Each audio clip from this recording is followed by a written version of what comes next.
Okay, so we now prove this appealingly simple little lemma that for every smooth function g of t that's convex on 0, 1, g of 1 is always bigger than or equal to g of 0 plus g dashed of 0, the slope of the function at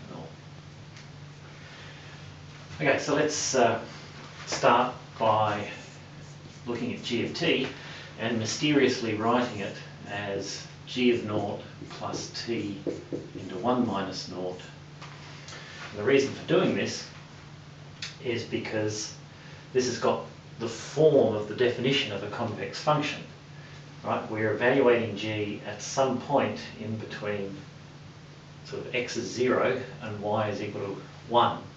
And from the definition of convexity, this we know that for a convex g, this has to be less than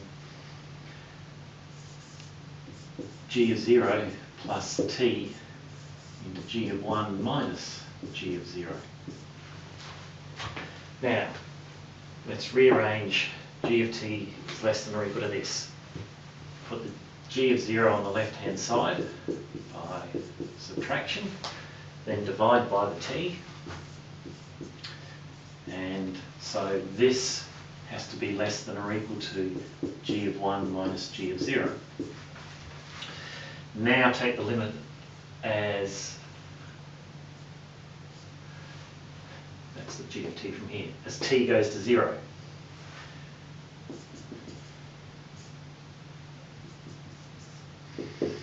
What happens? The left-hand side tends to the derivative g dashed of 0 for smooth functions g. So g dashed of 0 is less than or equal to the right-hand side is independent of t. So that's just g of 1 minus g of 0.